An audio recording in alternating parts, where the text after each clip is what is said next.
माझी स्पष्ट भूमिका आहे. प्रशासन आम्ही डॉक्टर बाबासाहेब आंबेडकरांचे अनुयायी आहेत, त्यांच्या विचारधारेवर चालतोय. शिका, संघटित व्हा, संघर्ष करा, या तिन्ही बाबी आधी इथं दिसत आहेत. शिकलोय, आता इथं सगळे संघटित झालोय आणि संघर्ष करतोय. न्याय नाही मिळाला 100% त्या कुणाच्या गळून तुम्हाला रस्त्यावर दिसतील आणि मारणारे कुठे दिसतील याची तपास लागणार नाही. नंतर डॉक्टर बाबासाहेब आंबेडकरांचे विचार या डोक्यामध्ये आहेत म्हणून सगळे शांत आहेत.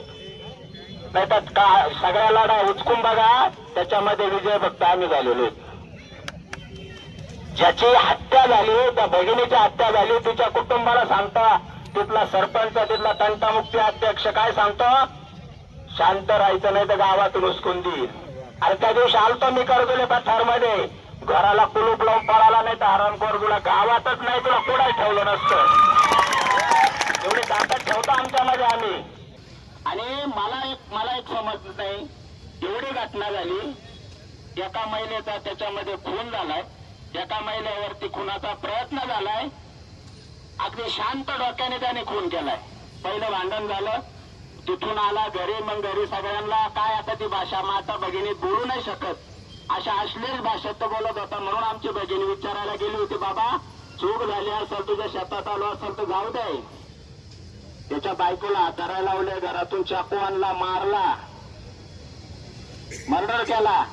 गावातले लोक काय सांगतायत, अरे ती भगिनी आरडत होती, तिचे कुटुंब आरडत होतं, मला हॉस्पिटल पर्यंत घेऊन चला. सगळ्यांनी तोंड फिरवली आणि माणुसकीचे धडे आम्हाला शिकवतो आता की आम्ही सर्व कौम आहेत, आम्हाला सर्व कळतं. अरे ती भगिनी इथपर्यंत दवाखान्यात आली, मोटरसायकलवर आणलंय तिला, तिथून हॉस्पिटलला आला. आपण हॉस्पिटल डॉक्टरांना देव मानतो. 2 तास ती भगिनी सांगत होती माझ्या पोटात आग होते, एखादं तरी इंजेक्शन द्या मला. डॉक्टर सांगत होते पैसे दिल्याशिवाय इंजेक्शन नाही. थांब आता 2-4 दिवस, तुझ्या पोलीस काय कारवाई करतात बघतो, नाही तर तुझ्या हॉस्पिटलचा सगळ्या काचा बुडून तुझ्या घरात आणून टाकतो, तुला दुसऱ्या दवाखान्यात ऍडमिट करतो. आता तू आदिवासींना, भीम सैनिकांना शांत समजत असेल तर बाबा आम्ही शांत पण नाही आणि आम्ही संत पण नाही. एकदा हातात जर कुऱ्हाड, हातात काठीन दगड घेतले तर चांगल्यांनी सत्ता सोडून दिल्या. तुम्हाला गाव आणि शहर सोडायला वेळ लागणार. आमच्या शांततेच्या भूमिकेला जास्त याच्यात घेऊ नका दादा हो. आणि माझं पोलीस प्रशासनाला सुद्धा सांगणं आहे की त्या गुन्ह्यामध्ये, रुपालीताईच्या गुन्ह्यामध्ये 196 शत्रुत्व, गुन्हा, वैमनस्य उत्पन्न करून ते खून झालेला आहे, तो दाखल झाला पाहिजे. 74 दाखल झाला पाहिजे, अॅट्रॉसिटीचा 3 दाखल झाला पाहिजे, 3-2 हे ऍडिशनल कलम दाखल झाले पाहिजे, ते पण आजच्या आज. आणि त्या हरामखोरांनी अजिबात जामीन घेऊ नये. आता लोक काय सांगतील आम्हाला, संविधानामध्ये तरतूद आहे, त्यांचे हक्क आहे ना अधिकार आहे. आम्हालाही संविधानामध्ये हक्क अधिकार होता जगण्याचा, तो हिसकावून घेतलाय, हिरावून घेतलाय. तुम्ही फक्त जामीन घ्या हरामखोरानं. तुम्हाला कोर्टाच्या बाहेर रविवारी नाही मारला त्याच्या मायला आदिवासी नाव नाही लावणार माझं नाव पुढे परत. ओपन चॅलेंज आहे.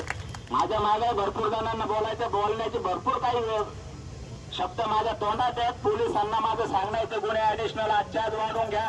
त्या गणेश दादा पवारच्या प्रकरणामध्ये जे काही दिरंगाई झाली त्या पीआयला पहिले सस्पेंड करा. का उशीर झाला गुन्हा दाखल करायला? पोलिसच आता स्वतःला जेल समजायला लागले. कायद्यामध्ये तरतूद, एखादा व्यक्ती फिर्याद द्यायला आला का फिर्याद घेऊन टाकायचे, पुढे कोर्ट काय करायचं करून घेईल. पुढे नाही गुन्ह्याचा काही तपास लागला तर तुमच्याकडे अधिकार आहे, फायनल करा, काहीतरी करा. पण अगोदरच जेल व्हायचं. त्याचं ड्राउनिंग आलंय का, तो बुडून नेलाय का, असं झालंय ते बघू नंतर.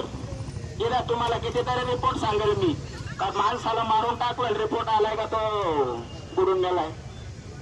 लोणीचं प्रकरण आहे, आता उचकीत नाही मी ते, वेळ आल्या उचकल ते. 4 दिवस सगळ्यांनी सांगितलेलं ते 4 दिवसात न्याय द्या. दोन्ही कुटुंबांना नाही मिळाला आणि या दोन्ही कुटुंबातल्या यांनी जामीन घेऊन बघा एकदा. आता बस झालं. डॉक्टर बाबासाहेब आंबेडकरांनी आम्हाला जी शिकवण दिली तिच्यावर आतापर्यंत चाललं.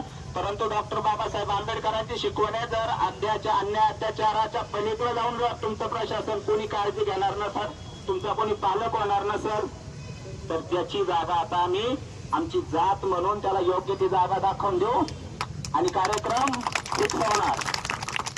धन्यवाद. राखार भागातील एक छोटंसं गाव आहे।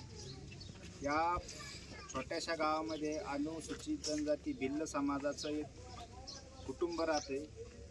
त्या वाघ कुटुंबातील एक तरुण मुलगी, त्या तरुण मुलीचा याच गावातील एक मराठा समाजाची जी व्यक्ती पडवळ म्हणून कुटुंब, त्या पडवळ कुटुंबाने फक्त ती व्यक्ती आमच्या शेतामध्ये शौचालय येते याचं एक कारण काढून